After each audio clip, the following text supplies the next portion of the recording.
요한계시록 세 번째입니다. 4절서부터 6절까지 오늘 말씀을 보겠습니다.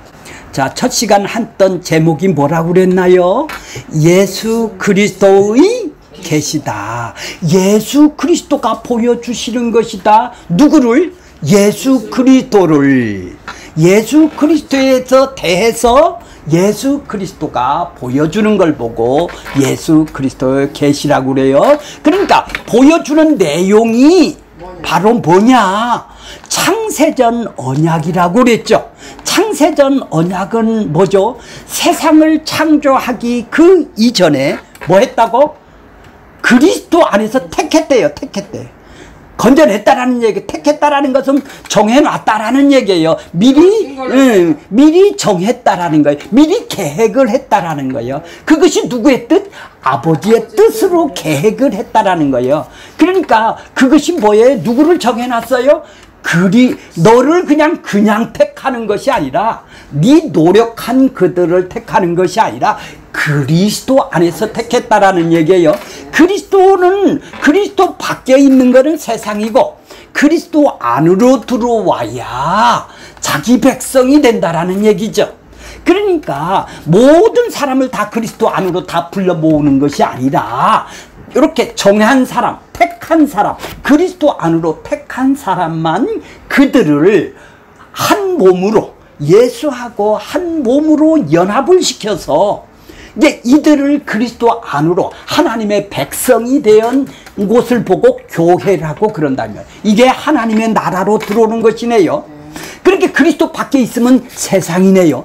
여기가 뭐죠? 여기가 창세 전에 하나님이 이렇게 계획했고 정해놨던 그곳이 어디예요? 하늘 세계란 말이에요. 하나님 나라란 말이죠. 하나님 나라에서 미리 이렇게 정하셨다고 그래서 묵시라고 그런다 이 말이에요. 안 보이는 세계에서 이렇게 정했단 말이에요. 껌껌한 세계에서 그렇게 그 비밀을 그 정해놓은 것을 이 땅에다 펼쳐놓는 것을 보고 창조라고 그런다 이 말이에요. 그것을 펼치는 것을 보고 반드시 속히 일어날 일들이네요.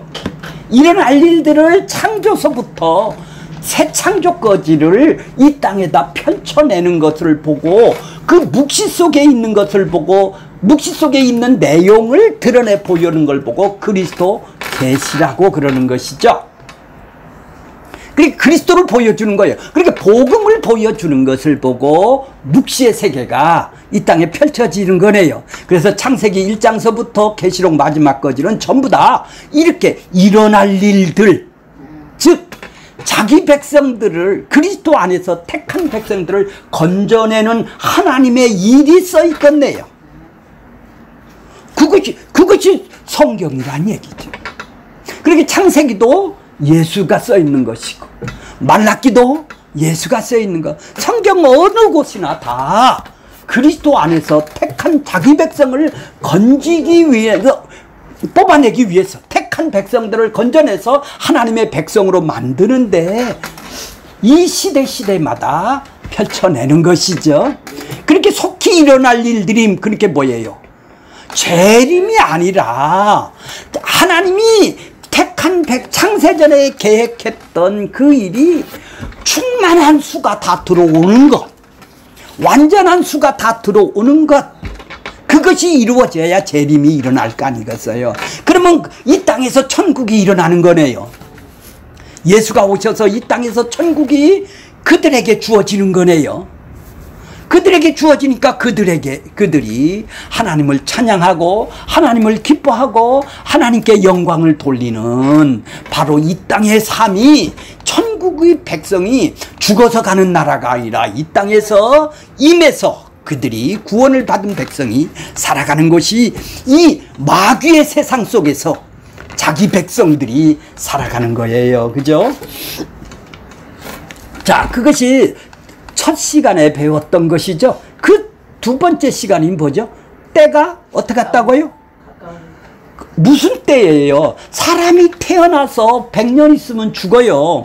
이 역사 속에 흐르는 것을 보고 이 역사 속에 흐르는 인간의 시간이죠. 이거는 인간의 시간을 역사라고 그래요. 근데 하나님의 시간은, 하나님의 때는 뭐예요? 하나님의 시간은 뭐예요? 이 역사 속에서 하나님의 시간이 펼쳐지는 건 뭐예요? 자기 백성들을 구원하는 일이, 연합시키고 한 몸이 되게 하는 일이 지금 일어나는 일들을 보고 때라고 그런다 이 말이죠. 이 카이로스라고 그래. 하나님의 때라고 그러는 것이죠. 그것이 가까웠다라는 얘기는 시간이 20년 된 거를 3년 됐으니까 1년 됐으니까 일주일이 있으니까 가까웠다 이런 얘기가 아니라, 이제는 하나님의 백성들이, 택한 백성들이 그리스도하고 연합이 돼서 한 몸이 되는 걸 보고 이제는 멀리 떨어져 있던 너희가 이제 가까워졌잖아. 가까웠단 말이야. 하나님하고 가까웠죠? 이제 가까웠다면 연합이 되게, 그러니까 한 몸을 되는 걸 보고 가까웠다고 표현을 하는 것이지, 시간상 아이고야 2년 됐고 1년 됐다 이런 가까움을 지금 써 있는 것이, 그래서 이걸 보고 앵기조라고 헬라어로 저번 시간에 했죠. 자, 이번 시간의 제목은 뭐예요? 5절에 보면, 자, 이제 4절 보겠습니다. 4절. 자, 요한은, 자, 어떤 자가 그러면 3절에 보면 복 있는 자요? 때가 가까움을 아는 자네요. 하나님하고 연합된 것을 아는 자가, 그런 자가 어떻게 된다고요? 말씀을, 이 예언의 말씀을 3절에 보면 읽는 자. 그러니까 지금 펼쳐지는 요한에게 드러내 보여주신 계시의 말씀을, 예언의 말씀, 하나님의 말씀, 계시의 말씀, 그때 당시는 편지로 썼기 때문에 지금 각 개인이 성경을 갖고 있지가 못했죠. 파피루스에다 썼다 이 말이죠. 그러면 혼자가 있고 나머지 듣는 사람이 있고 그 지키는 사람이 있을 것이 아니겠어요. 듣는 사람, 그러니까 읽는 사람은 한 사람이고 듣는 사람은 여러 사람 복수로 되어 있다고 그랬죠. 지키는 사람하고는.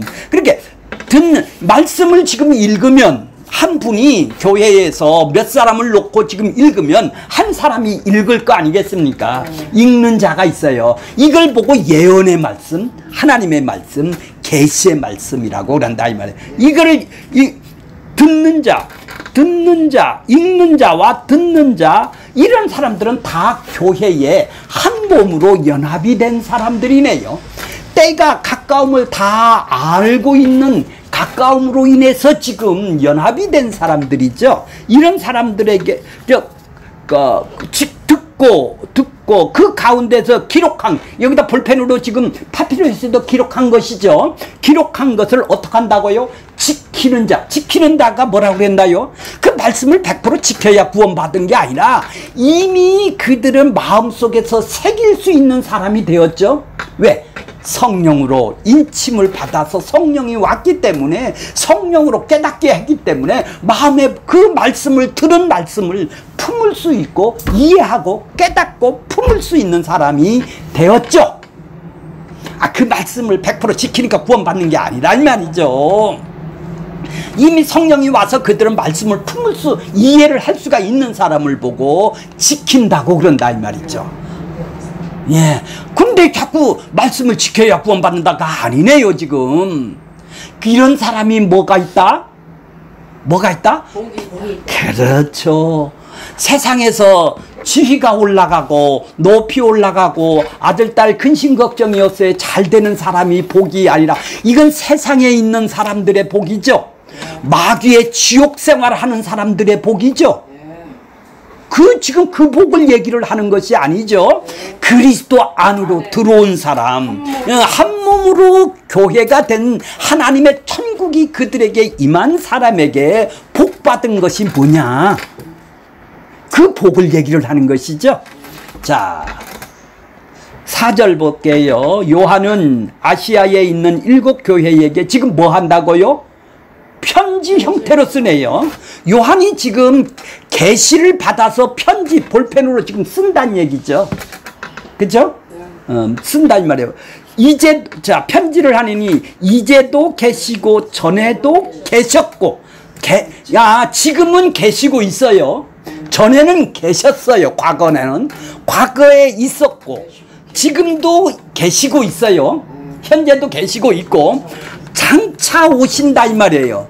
성부 하나님에 대해서 이렇게 얘기를 하는 거예요.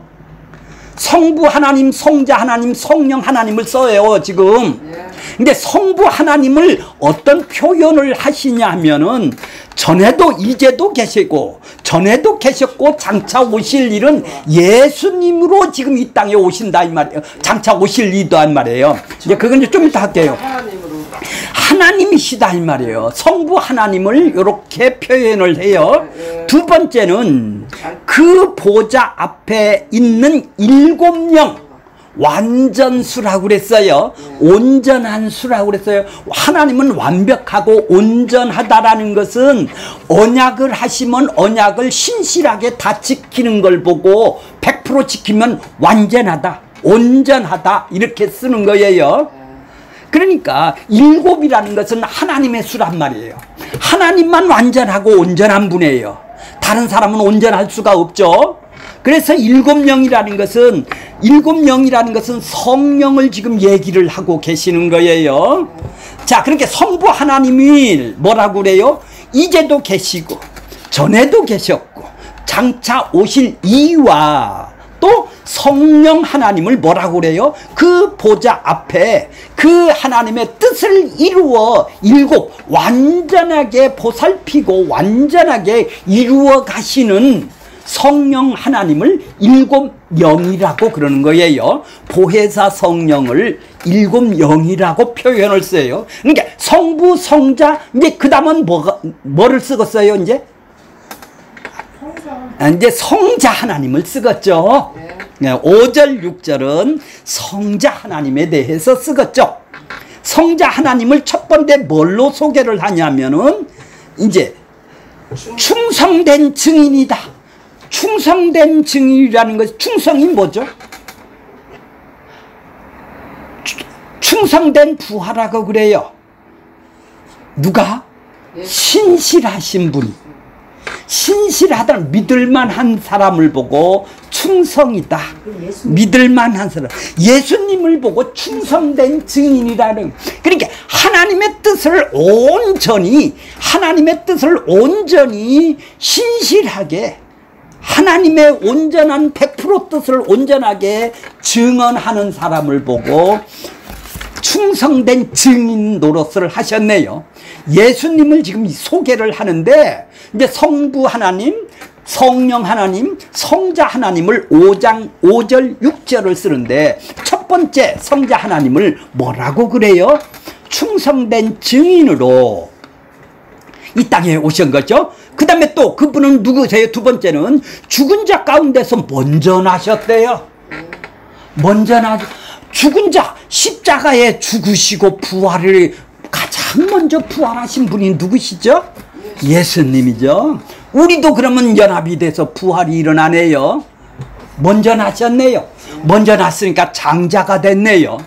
먼저 나신 분이, 그분이 죽은 자 가운데서 심판을 받아, 하나님의 심판을, 예수님이 내 대신 받으셨으니까 하나님의 심판을 받아서 죽은 자 가운데서 부활하셨다 이 말이에요. 살아나셨다 이 말이에요. 살아나신 분이다. 먼저 살아나셨다는 분이에요. 가장 먼저 부활하신 분이네요.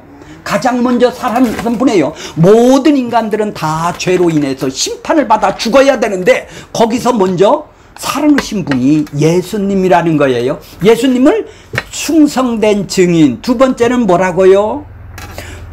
네, 죽은 자 가운데서 먼저 나셨다. 세 번째는 뭐래요? 땅의 임금들이 머리가 되셨다. 머리라는 것은 통치자입니다.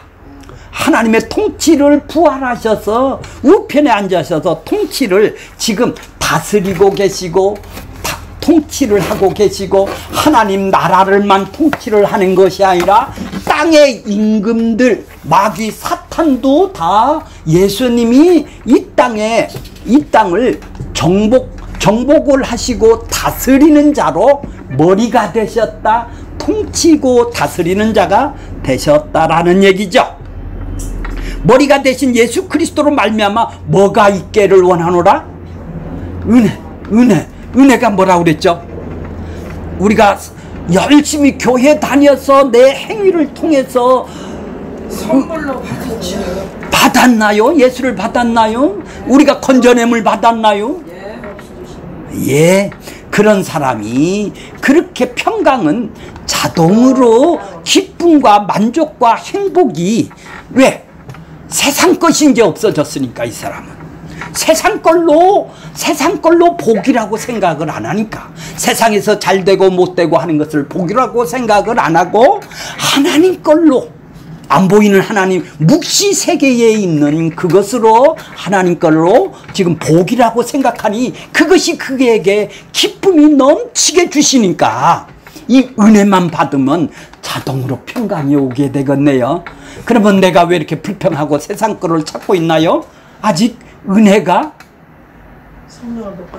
아니 성령이 와서 은혜를 왔지만은 아직 약하네요. 아직 자라가야 되겠죠? 충만해야 되겠죠? 자, 그러니까 은혜를 한 번만 받는 게 아니라 더 많이 깨달아야 되겠네. 이 땅에서 그 일을 하는 거예요. 은혜 받는 일을 하는 거예요. 은혜를 아는 것이 바로 성경 공부를 하는 거네요. 자, 그러면 자동으로 기쁨이 만족이 이 세상 걸로 왜? 세상에 영원한 사람들인 것처럼 이것이 잘 살면 기분이 좋고 이것이 못되면 아이고 때문하고 내 손해 가고 이걸로만 살아가는 사람들하고는 우리는 아니다 이 말이에요. 그렇죠? 우리도 그때는 그렇게 살았죠. 그것이 세상이죠. 자, 은혜와 평강이 너희에게 있을지어다. 왜 그래요? 우리를 사랑해서 우리도 그렇게 살았는데 세상으로 살았는데 거기서 나를 사랑해서 지옥 갈 나를 건져냈어요. 뭘로? 그의 피로. 그렇게 성자 예수님이 그의 피가 뭐예요? 죽음으로 건져냈다라는 것이죠. 왜? 우리의 죄 때문에. 죄가 뭐예요? 그러니까 내가 주인 돼서 살아가는 나를 사랑하는 내가 아담으로부터 물려받은 이 죄성을 내가 독립해서 내 스스로 내 뜻대로 나를 기쁘게 살아가는 내가 주인 돼서 살아가는 하나님이 나를 만들었는데도 불구하고 나의 이득을 위해서 살아가는 나의 이득을 위해서 교회를 다니고 무엇을 생각하고 판단하고 결정하는 마귀의 사고방식으로 살아가는 것을 보고 죄라고 그러는 거예요. 이걸 갚아주기 위해서 죄의 심판을 대신 갚아주기 죄의 심판을 갚아주기 위해서 피가 뭐죠? 그러니까 죽음이네요. 예수님의 대속과 의롭다함으로 나를 해방을 시켰네요. 거기서 건져냈네요. 뽑아냈네요. 이제는 해방을 받았는데 다시 해방을 받을 필요가 있나요? 그러면 또 죄를 지면 또 해방 받는 영역에서 취소가 되고 다시 오고 왔다 갔다 해야 되겠네요. 성령이 판신으로 받았나 안 받았나. 그렇죠. 예, 해방. 자, 근데 그 6절은 성자 예수님 5절서부터 6절까지는 성자 예수님을 더 구체적으로 설명을 해요. 그의 아버지 6절 그의 아버지 하나님을 위하여 누구를 위하여 그렇게 우리를 건져냈다고 해방시켰다고요? 하나님께 영광을 돌리기 위해서 아버지를 위해서 내가 창조하신 계획하신 그분을 위해서 그분을 위해서 살게 하기 위해서 하나님의 아버지를 위해서 예수님을 위해서 살아가는 것이 하나님의 아버지를 위해서 살아가는 것인데 아버지를 위해서 예수님도 이 땅에 오셔서 우리를 그렇게 만들어 놓으신 것이죠. 그래서 우리가 뭐예요? 우리를 왜 그렇게 살으라고? 우리를 뭘로 삼으셨어요? 우리를 뭘로 삼으셨어요? 거기 보세요. 6절 우리를 나라와 제사장으로 삼으셨네요. 제사장이 뭐고 나라가 뭘까요? 우리가 하나님 나라로 들어오게 했다 이 말이죠. 이제 하나님의 백성이 됐네요. 하나님의 백성이 됐어요. 제사장이 뭐예요? 하늘하고 땅하고 중간에서 중보하시는 예수님이 제사장이에요. 그러니까 이제 우리가 제사장이 됐네요. 이제 왜? 우리 남편을 땅에 있는 내 남편을 하늘에 있는 하늘을 보여주는 내가 제사장 역할을 하는 거네요. 그 나라에서 그 나라 백성이 됐으니까 이제 그래서 나를 제사장 삼으시고 나를 그 나라 삼으신 거네요. 하나님께 영광을 높이기 위해서, 그분을 위해서. 그래서 어떻게 해서 삼으시고 그에게, 그러면 그거를 알게 되면 어떻게 되겠죠? 우리가 그를 감사하고 기뻐하고 그분이 나한테 해주신 것을 깨닫고 이해를 하고 은혜를 알고 복받은 것을 알고 그분이 나 같은 놈을, 그런 하나님의 마음을, 그런 하나님의 성품과 속성을, 자기는 죽고 나를 건져내는 그 영광을, 성품이 나타난 걸 보고 영광이라고 그래요. 그러면 나도 그분의 그 성품을, 하나님이 나를 이렇게 해주셨군요 하고 그분의 성품을 알아주는 걸 보고 영광이라고 그랬죠. 그래, 그분을 감사하고 그분에게 영광과 능력이 누구의 능력이에요? 하나님의 능력이 뭐예요? 해방시키는 능력이네요. 십자가에서 죽는 것이 능력이네요. 나를 제사장 역할을 할 수 있도록 나도 예수님의 마음을 갖고 그분의 섬김과 희생을 통해서 십자가의 길을 갈 수 있는 능력이, 나는 할 수 없는데 그분이 능력이 왔네요. 나에게도 십자가를 살 수 있는 능력이 나한테도 있네요. 나도 희생할 수 있는 능력이 나한테도 있네요. 이게 제사장이죠. 그분의 영광과 능력을 어떻게 한다고요? 세세토록, 앞으로 오고 충만한 수가 다 찰 때까지, 하나님이 하실 때까지 있기를 그렇게 원하는 게 뭐예요? 권사님의 마음속에, 집사님의 마음속에 원하는 게 뭐예요? 이것이 있어야 되겠네요. 아니, 내 남편이 바뀌어지기를 원하는 것도 있어야 되겠지만, 내가 잘 사는 원하는 것도 내 욕망이 있어야 되겠지만은, 가장 원하는 것은 이거야 되겠죠? 원하는 게 뭐예요? 욕망이란 말이에요. 내가 바라는 거란 말이에요. 자, 원고로 돌아가겠습니다. 원고를 보겠습니다. 계시록은 예수 그리스도에 대한 예수 그리스도인의 계시입니다. 예수 그리스도의 계시인 것입니다. 그래서 묵시라고 그랬죠. 아까 묵시인 것입니다. 그래서 묵시를 그리스도 안에서 우리를 택했다는 복음 내용을 말하는 거예요. 그것이 성령이 택한 백성이 아니면 아직도 눈에 감겨있는 뭐죠? 묵시의 세계다 이 말이에요. 안 보이는 세계다, 비밀이란 얘기예요. 그들에게는 아직도 예수가 비밀이죠. 편지 형식으로 전한 것이기 때문에 인사가 있습니다. 성도란 하나님의 부르심 안에 있는 존재죠. 어떻게 불렀어요? 택한 사람을 어떻게 불렀어요? 지금까지는 우리가 생각하는 부르심은 어떤 부르심입니까?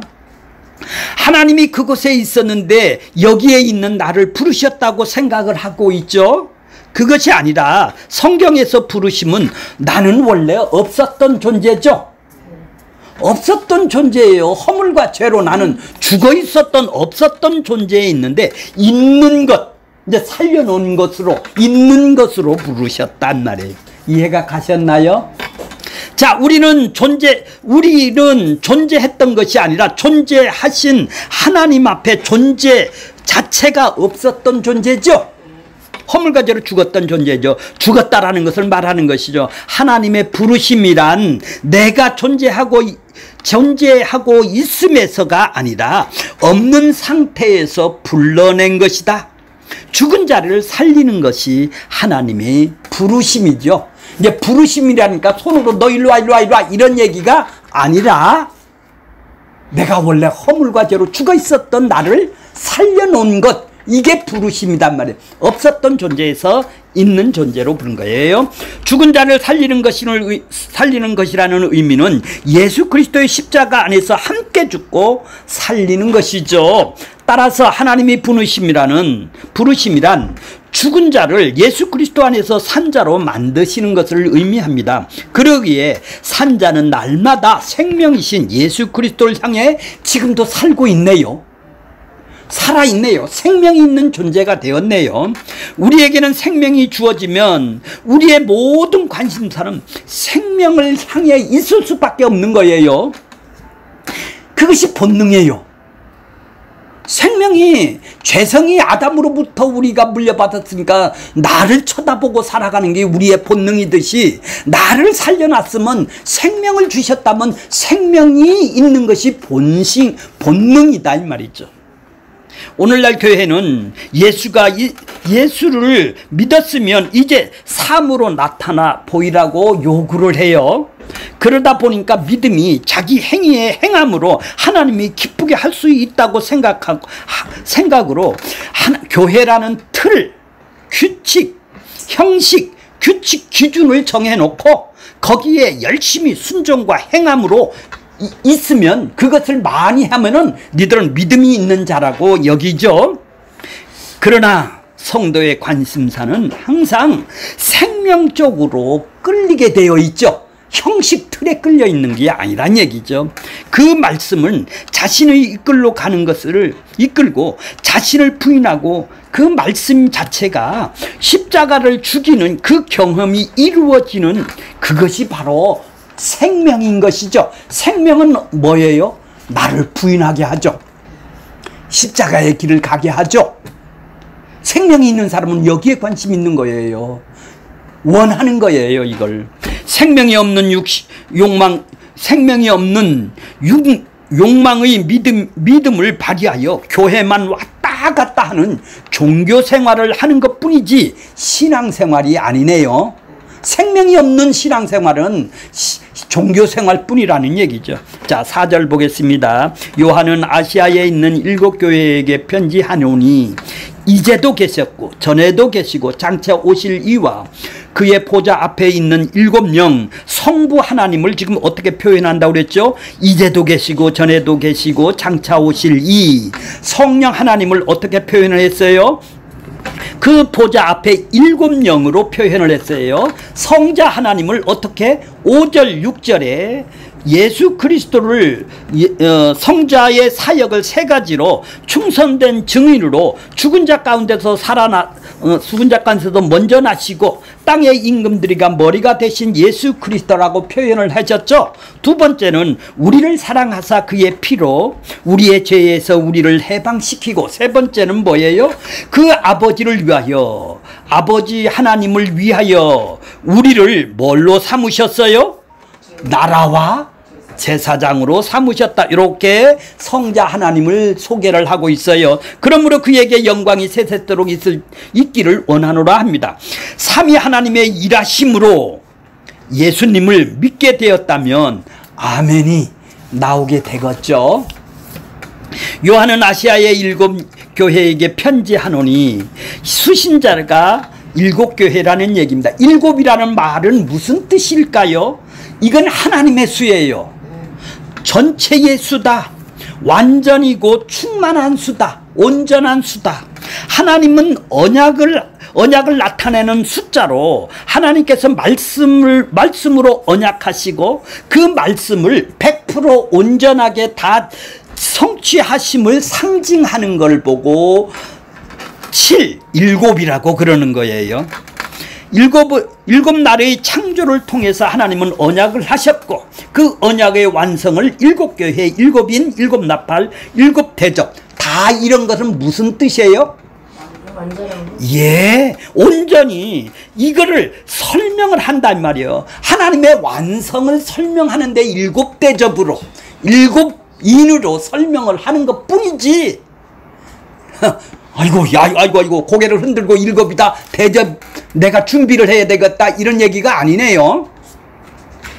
이런 점에서 7교회란 아시아의 7교회뿐만 아니라 언약을 온전히 성취하신 십자가의 예수 그리스도를 통해 발생된 교회를 의미하네요. 이것이 온전한 교회란 말이에요. 한 몸으로 되는 교회만이 일곱 교회락에 속한다 이 말이에요. 그래서 일곱을 쓰는 거예요. 하나님의 교회는 바로 이런 거다. 하나님이 온전히 언약을 성취를 통해서 한 몸으로 이루는 교회다. 이걸 설명하는 것을 보고 일곱 교회라고 상징적으로 쓴 거예요. 여덟 교회라고 써도 돼요. 근데 왜 일곱 교회라고 했어요? 언약을 성취하신 온전하신 그분을 설명을 하기 위해서 그분이 교회다 말이에요. 그게 하나님의 나라다 이런 걸 설명하는 거예요. 그분이 머리로 하고 지체가 교회라는 얘기죠. 일곱이란 언제나 완성과 온전함, 거기다 동그라미를 치세요. 완성되었다, 온전하다, 요거를 말하므로 세상의 모든 교회를 하나네. 그러니까 교회는 완전하고 온전한 교회는 하나란 말이에요. 세상의 모든 교회는 피값으로 주고 산 교회를 말합니다. 이 교회는 하나뿐이죠. 이런 교회는 하나뿐이단 말이에요. 온전한 교회는 대전에 있고 서울에 있고 이건 장소가 틀리다 뿐이죠. 이게 교회의 본질이 뭐냐 이 말이요. 온전하신 그분이 만드시는 거다 이 말이죠. 내가 인간이 만드는 교회가 아니란 얘기죠. 아들의 피값을 주고 산 교회가 그리스도 몸된 교회입니다. 이런 교회는 사람이 세울 수도 허물 수도 없기에 예수의 피로만 세워지고 완성된다라는 교회죠. 서신을 보내는 대상은 시간 공간을 초월하여 예수 그리스도로 머리로 한 그의 몸된 교회, 즉 모든 성도들을 지금 교회라고 얘기를 하는 거예요. 계시록은 누구는 풀고 누구는 풀 수 없는 그런 책이 아니네요. 성령이 저자이기 때문에 택한 백성이라면 깨닫고 이해하게 하시는, 알게 하시게 해주시는 것이 성령이기 때문에 성령으로 연합된 사람만이 깨달을 수가 있단 말이에요. 교회만이 한 몸 된 자만이 깨달을 수 있단 말이에요. 하나님의 왕국의 비밀이 십자가를 통해 드러난 계시임을 인정하는 모든 성도들에게 증거된 그리스도의 계신 것입니다. 그렇다면 오늘날 교회요, 성도라고 한다면 십자가를 지셨던 예수 그리스도께서 자신의 계시를 말씀을 주셨다라는 의미를 어떻게 받아들여야 할까요? 계시록은 단순히 미래에 일어날 일들로 보고 앞일을 대비하자는 그런 마음이 아니라 사도 요한이 증언한 대로 예수 그리스도가 증거만이 마음에 새기고 우리가 지켜야 되는, 품어야 되는 것이겠죠. 우리 마음에 품어야 된다라는 것이죠. 예수 그리스도의 계시가 있어야 되는 것이죠. 그분에 대한 계시, 복음에 집중해야 하는 것입니다. 한 몸으로 연합된 자가 세상 것으로 만족한다고 한다면, 아니 교회에 들어와서 세상 걸로 만족을 하려고 한다면 그것은 한 몸의 지체가 아닌 가짜가 됐네요. 가짜가 들어온 것이네요. 교회는 예배 형식은 말씀을 담기 위한, 그리스도의 계시를 드러내 보여주기 위한 예배 형식이 말씀을 담기 위한 그릇에 불과한 것이지 그 그릇 자체가 중요한 것은 아니죠. 예배 자체가 중요한 것이 아니라 이 말이에요. 예배는 그릇이다 이 말이에요. 그릇 안에 뭐가 들어있느냐가 중요한 것이죠. 그 그릇을 담기 위해서 예배가 필요한 것이단 말이에요. 그러니까 예배도 엄청나게 중요한 것이죠. 왜? 그 그릇에 담는 것이 예배니까. 그렇죠? 예배가 그래서 중요한 것이지 예배 자체가 중요한 것이 아니다 이 말이에요. 그릇이, 내용이 그 그릇으로 담겨 있는 예배가 중요한 것이다 이 말이죠. 우리의 삶의 현장 속에서 천국을 나타내는 십자가 길을 따라가며 증언하시는 것이 바로 교회 지체들이죠. 그게 성도라는 거예요. 교회에서 예배 드리는 것만이 성도가 아니라 삶에서 이렇게 사는 사람을 보고 교회라고 그러는 거예요. 성도라고 그러는 거예요. 그 속에 복음이 담아서 전달하고자 하시는 하나님의 뜻을 우리가 생각하고 따라갈 수 있는 마음이 있어야 성도가 되는 것이죠. 이 땅에 살아가는데, 이 마귀의 세상에서 이 땅에 살아가는데 내가 지금 무엇을 담고 지금 살아가느냐는 얘기죠. 생명이 있는 본성의 그것이 생명이 있으면은 생명을 드러내게 보이기를 원하죠. 생명이 없는 사람은 뭐를 딴 것을 얘기할 수밖에 없는 거 아니에요. 자, 이제도 계시고 전에도 계셨고 장차 오실 성부 하나님을 인간의 시간, 인간 세상의 시간 표현으로 현재, 과거, 미래를 말하는 거예요. 그러나 하나님은 영원하시고 지존하시는 하나님이시죠. 근데 인간 세계에서는 뭐예요? 과거도 계시고 현재도 계시고 미래도 계신다 이 말이에요. 근데 그분은 영원하신 하나님을 요렇게 지존하시고 영원하신 하나님을 요렇게 표현한단 말이에요. 그러므로 하나님께서는 스스로 있는 자라는 것이죠.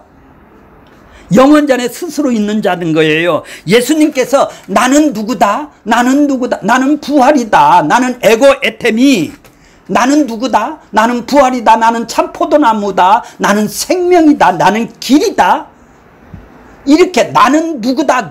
나는 스스로 있는 자다. 이렇게 표현을 하는 거예요. 이 말이 구약에는 나는 스스로 있는 자를, 예수님은 나는 누구다 라고 표현을 했어요. 이 사실을 알고 믿을 수 있는 길은 예수님이 십자가로 하나님의 뜻을 다 이루고 승천하셔서 아버지로부터 성령을 받아서 주어져야만 믿어지고 깨달아지고 택한 백성으로 그가 인침을 얻는 것이죠. 그래, 성령을 받은 걸 보고 인을 받았다고 그러는 것이죠. 에베소서 1장 14절에 보면 성령으로 인을 쳤다고 말씀을 해 주셨어요. 이 말씀의 배경이 출애굽기 말씀으로 지금 바로한테 지금 모세가 바로한테 가라고 그러니까 나 안 가요. 가서 너 누가 보내서 왔느냐 하면 내가 어떻게 얘기를 할까요? 자, 모세에게 말씀하시면서 하나님이 뭐라고 자기한테 말하라고 하냐면은 출애굽기 34장 3장 14절 보겠습니다. 하나님이 모세에게 이르되, 야, 너 가서 이렇게 얘기해. 나는 스스로 있는 자다. 또 이르되, 나는 이스라엘 자손에게 이같이 이르기를, 스스로 있는 자가 나를 너희에게 보냈다. 내가 나를 바로에게 보냈다. 15절 하나님이 또 모세에게 이르시되, 너는 이스라엘 자손들에게는 요렇게 얘기를 하래요. 어떻게 얘기를 하래요? 바로한테는 요렇게 얘기하고 이스라엘 자손에게는 어떻게 얘기하라고? 너희 조상의 하나님 여호와 곧 아브라함의 하나님, 이삭의 하나님, 야곱의 하나님, 너희 하나님께서 보내셨다. 너희 하나님께서 나를 보내셨어. 이스라엘 백성은 이렇게 얘기를 해야 하라. 나는 영원한 이름이요 대대로 기억할 자다. 대대로 나의 칭호다. 나의 기억할 칭호다. 스스로 있는 자다. 요 얘기예요. 스스로 있는 자가 뭘까요? 한마디로 존재한다라는 거예요. 없는 것이 아니라 존재하시는 분이라는 거예요. 눈에 안 보이는 분이시지만 아브라함의 하나님, 이삭의 하나님, 야곱의 하나님은 뭘까요? 그들만의 하나님이 아니다, 이런 얘기예요. 모세의 하나님이 또 된다는 얘기예요. 왜? 아브라함에게 약속하고 이삭에게 약속하고 야곱에게 약속하신 하나님은 모세에게도 그 약속을 이행을 하시고 앞으로도 그 약속을 실행하시는 분이야. 스스로 있는 분이. 이런 얘기예요. 그러니까 요거를 잘 기억을 하세요. 아브라함의 하나님, 이삭의 하나님, 야곱의 하나님, 이것은 뭐예요? 하나님은 과거에도 계셨던 하나님이 아니라 지금도 계시고 앞으로도 언약을 성취하시는 분이다. 스스로 계시는 분이 언약을 하셨다면 아브라함에게도 언약하고 이삭에게도 언약했다면 모세에게도 지금 언약을 성취하고 있다. 지금 살아있다. 이런 얘기죠. 그걸 보고 아브라함이 이브삭의 하나님이에요. 자, 장차 오실 이 예수님이라고 착각하면 안 돼요. 지금 하나님에 대해서 그렇게 표현하시고 하나님이 오신다라는 것이에요. 그래서 구약 곳곳에서 세상에 오실 분으로 묘사를 해요. 하나님이 다시 오신다고. 선지자 이사야를 통해서 이사야 41장 4절에 보면 이 일을 누가 행하겠느냐, 누가 이루겠느냐, 누가 처음부터 만대를 불러내겠느냐. 나 여호와라. 처음에도 나요. 나중에 있는 자에게도 내가 그로다. 나는 처음도 있었고 나중에 있어도 끝에도 나야. 그야 내가. 이게 누구예요? 여호와 하나님이세요. 히브리서에서는 예수님은 어제나 오늘이나 동일하신 분을 보고 이렇게 얘기를 하죠. 하나님이 지금의 너에게 스스로 있는 나이고 나중에 있는 자에게도 그다.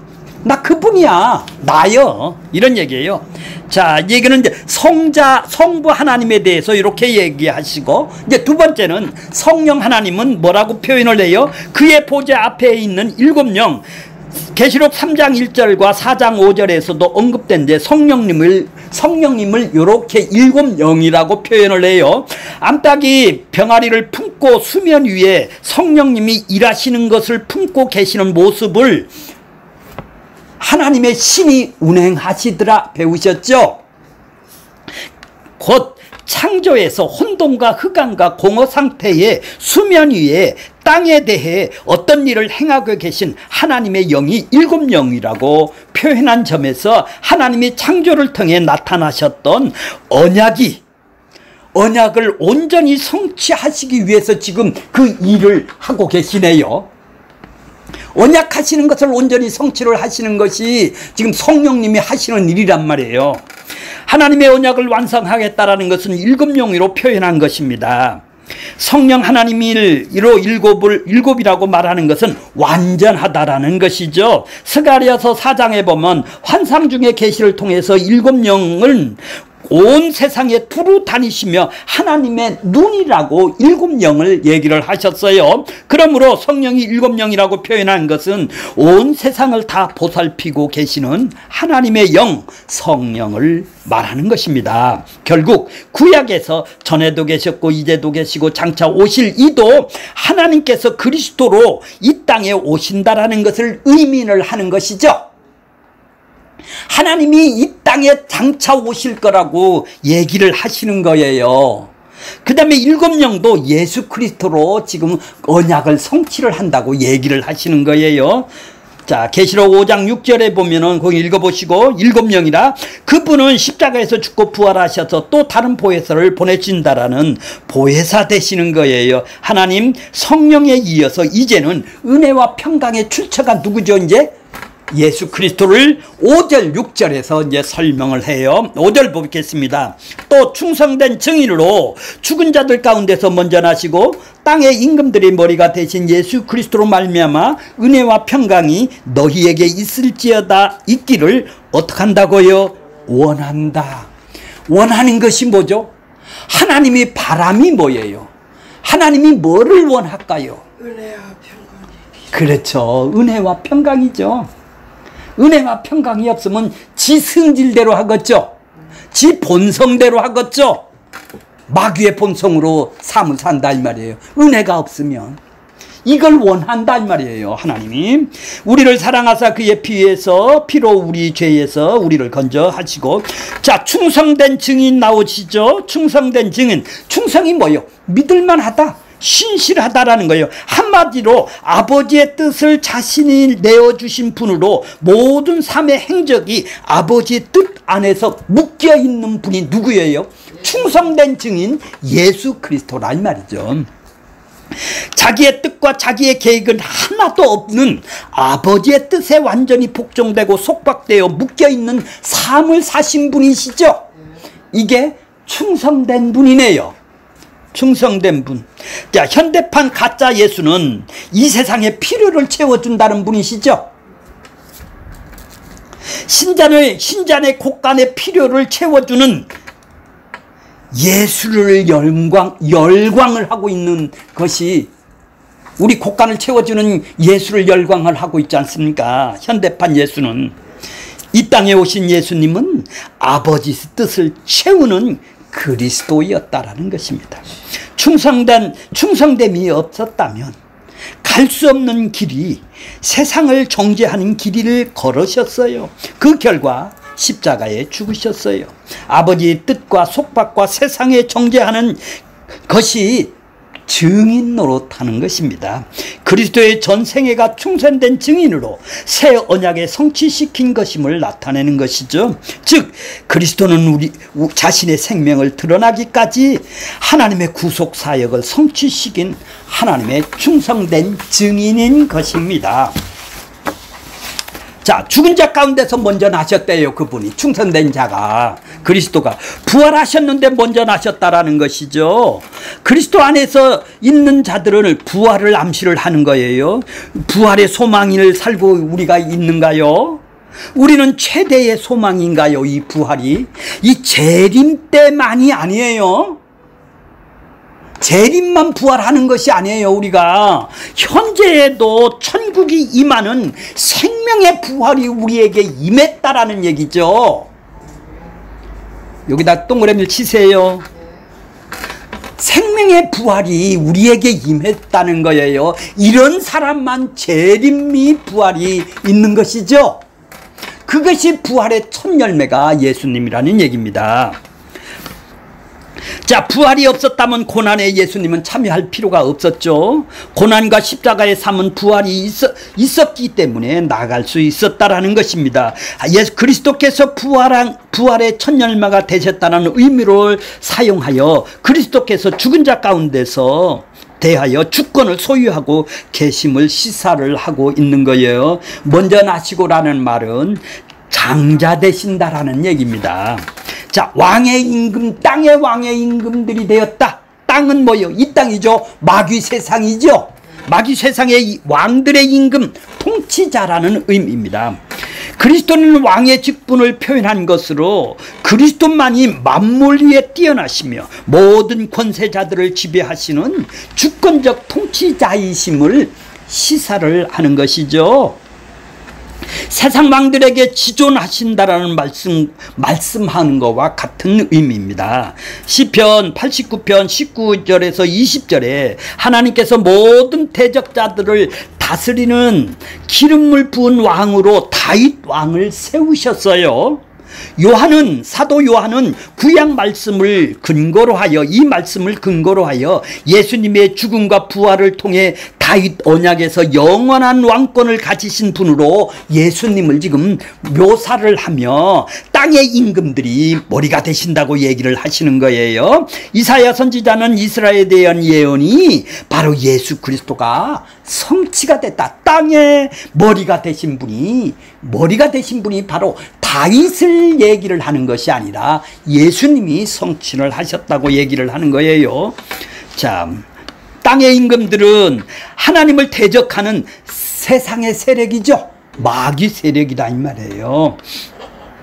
그래서 십자가에 죽으시고 부활하신 예수님이 하늘과 땅의 모든 권세를 마태복음 28장 19절에 주셨다고 말씀을 하고 계시는 것이죠. 자, 은혜와 평강이 그분으로부터, 땅의 권세를 다 가지고 계시는 그분으로부터 은혜와 평강이 너 있기를 원하노라. 은혜와 평강을 보겠습니다. 은혜와 평강의 출처를 밝힌 하나님 아버지 성령님 예수 그리스도부터로 나온다라는 뜻입니다. 전에도 계셨고 이제도 계셨고 장차 오실 이가 하나님이신데 그 하나님이 이 땅에 예수 그리스도로 오셨다라는 얘기예요. 그는 일곱 영으로 그 은혜와 평강의 출처는 예수 그리스도의 십자가를 통해서 주어지는 것이라고 말하고 있는 것입니다. 그래서 요한은 그의 피로 된다고 그랬습니다. 피가 죽음입니다. 그 죽음 안에서 부르심을 받지 않으면 예수 그리스도와 관계가 있을까요? 하나도 없는 거예요. 그리스도가 십자가에 죽었을 때에 나를 끌고 들과 함께 죽은 것이죠. 함께 죽은 그곳이 어디예요? 십자가요. 내 심판을, 그분이 대신 심판을 당한 것이죠. 우리는 날마다 그분 안에서 일어나는 것이죠. 이것이 나를 부인하는 거예요. 매일매일 내 욕망으로 살아가는 나를 부인하면은 십자가로 갈 수밖에 없는 것이죠. 그것이 없다면, 그것은 확인이 안 된다면, 그것은 성경은 그냥 지식적으로 쌓은 것에 불과한 예수 그리스도와는 아무 상관이 없는 사람이 되는 것입니다. 그 십자가를 날마다 매일 내가 나를 부인하고 십자가에 죽는 그 십자가에 받아들이십니까? 그것이 믿음으로 받아들여지고 날마다 인정되어져야 그분이 바로 성도인 것이죠. 은혜와 평강이란 습관적으로 말하는 인사가 아니라, 우리나라에서 못 살았을 때 니들 배고파면은 아침 밥 먹고 나왔느냐, 안녕하십니까, 식사하셨습니까 물어보듯이, 그들은 은혜와 평강이 반드시 주어져야 우리에게는 이렇게 그거보다 식사하셨느냐 보다도 더 습관적으로 은혜와 평강이, 우리는 간절히 사모함이 우리에게 있어야 되는 것이죠. 자, 그 밑에 보면은 하나님이 사랑하사 그의 피로 우리 죄에서 우리를 어떻게 한다고요? 해방을 시켰대. 우리가 뭐예요? 그러니까 그리스도와 한 몸 상태네요. 우리라는 것은 나 혼자가 아니란 말이에요. 그리스도와 한 몸 된 상태를 그러는 거예요. 그분과 함께 십자가에 죽고 다시 살아난 자가 우리네요. 그 십자가에 의해 발생된 것이 교회네요. 한 몸 된 상태가 아니면 교회가 아닌 것이죠. 이것이 한 번 죽는 것으로 끝나는 것이 아니죠. 날마다 십자가를 지는 것이죠. 피로 인해서, 피로 우리를 죄에서 해방되어 한 몸이 되게 하신 그분입니다. 그러니까 우리의 관심사는 피로 너희의 한 몸 지체가 되게 하여 그들로 감사와 찬양과 영광을 하나님께서 받게 되는 것이겠죠. 그래서 받게 되는 것이에요. 우리의 관심사는 현실에서 나아지는 삶이나, 뭐 병을 고치는 삶이나, 망하지 않는 삶이나, 자식 잘 되고, 이게 마음이 쓰이는 것은 사실이지만 그거에 살아가는 사람은 아니죠. 죄에서 해방하신 그분이라는 관계에서는 이거를 망각하는 사람은 신자가 아니죠. 신자라면 이것을 망각할 리가 없겠죠. 죄에서 해방했다라는 것은 더 큰 죄를 짓지 않는 자가 되었다라는 말이 아니라, 죄의 심판과 죄 영원히 정죄에서, 심판에서 영원히 상관없는 자, 해방시켜 놨다라는 얘기죠. 하나님 앞에서 언제든지 나갈 수 있는 자가 되었다라는 것이죠. 그 근거가 피인 것입니다. 그래서 그 결과가 하나님하고 화목이 된 것이죠. 그 근거가 그리스도의 의로운 행위, 피인 것입니다. 그리스도 피에 의해서 하나님의 사랑을 입고 부르심을 받아 죄에서 벗어남을 받은 자가 신자인 것입니다. 우리의 죄가 무엇인지를 아는 사람만이 그 피로 해방하신 하나님을, 사랑을 알게 돼 있네요. 하나님의 사랑을 안다라는 것은 그 자기 자신의 죄를 아는 거네요. 하나님의 사랑은 그 아들의 피로 주심으로 지옥 심판과 저주에서 건져내신 하나님의 사랑이네요. 그 피가 우리의 생명이 되는 것이죠. 그런데 우리 죄를 모르기에 하나님의 사랑인 그 아들을 피해 구한 것이 아니라, 이것이 하나님의 피를 구하고 하나님의 사랑을 구해야 될 사람이 세상에 썩어질 것들, 이 세상에 없어질 것들, 한시적으로 있는 눈에 보이는 것들만 구한다면은 그 사람은 구원을 받지를 못한 사람이 자기 욕망 때문에 구원을 위해서 들어온 것뿐이다, 이 말이죠.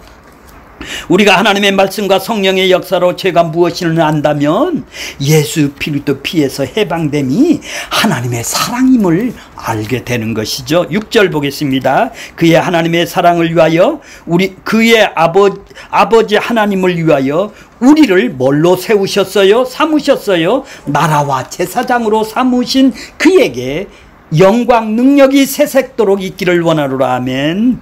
그의 하나님 아버지를 위하여 예수 그리스도의 구원 사역이 궁극적으로는 하나님을 위한 것이죠.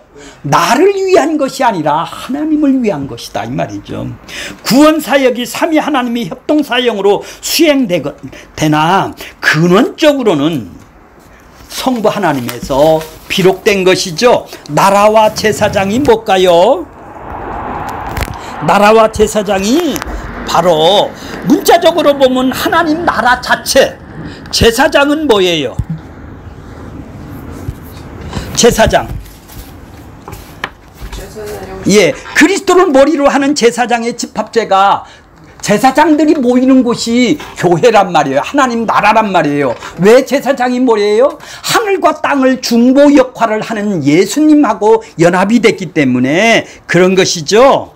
그래서 하나님 나라가 자기 안에 임한 것이죠. 이 땅에서 임한 것이죠. 그래서 우리가 제사장 나라가 된 것이죠. 그래서 이 땅에서 제사장을 드러내고 보여주시는 것이 우리인 것이죠. 자, 4페이지 맨 밑에서 10번째 줄을 보겠습니다. 우리를 뭘로 삼으셨다고요? 제사장으로 삼았어요. 속죄 제물의 피 죽음을 증언하는 자네요. 예수의 피를 증언하는 자란 말이에요. 하늘의 것을 이 땅에 이 마귀의 세상에 있는 그들에게 증언하는 자가 제사장이란 말이에요. 하나님 나라가 임한 자란 말이죠. 하나님의 의를 증언하는 자들이죠. 그리스도 증인이네요. 하나님의 은혜를 아는 자들로 예수가 그리스도의 의로 오신 증언하는 자들이 제사장인 것이죠. 제사장이 증언하는 것은 어린 양의 피를 증언하는 자들입니다. 촛불 같고 떡 같고 향 같고 그 수천 가지의 일만 하는 것이 성전에 들어가서 일만 하는 사람이 제사장이 아니라 수천 가지 일을 해도 아무 소용이 없어요. 그것은 바로 예수 그리스도 피를 증언하는 것이 이것을 하지 못하면은 그 사람은 제사장이 아니네요. 교회 나가서 열심만 했다 뿐이요. 향도 피우고 뭐도 피우고 짐승도 잡고 기도도 하고 아무 수천 가지 해도 아무 소용이 없어요. 왜요? 피를 증언을 해야 제사장이란 거예요. 땅의 것을, 하나님 것을, 하늘의 것을 이 땅에다가 전해주는 것이죠. 제사장입니다. 하나님 나라 자체가 우리에게 임했다면 제사장으로 우리는 부름을 받았기 때문에 하나님께 영광을 드리는 거예요. 결론적으로 말하면은 십자가에서 피를 흘리시고 하나님의 뜻을 그분이 다 이루셨죠. 그 피가 하나님의 사랑으로 확증이 된 것입니다.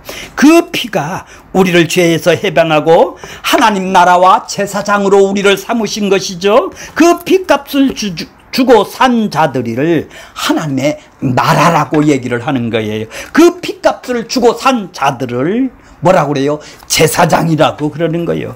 나라가 그 피 안에 있다라는 얘기죠. 그 피로 해방된 자들은 하나님 나라가 되고 그이들이 제사장인 것입니다. 그러므로 하나님의 피로 값을 주고 산 자들은 이 땅에서 하나님 나라와 제사장 역할을 하는 자들이겠네요. 이런 자들이 자신이 주님을 위하여 순교를 할지라도 그 피의 은혜임을 고백할 수밖에 없는 자들입니다. 이런 자들이 하나님의 능력과 영광과 존귀와 감사를 세세토록 드리는 자들이 되겠습니다.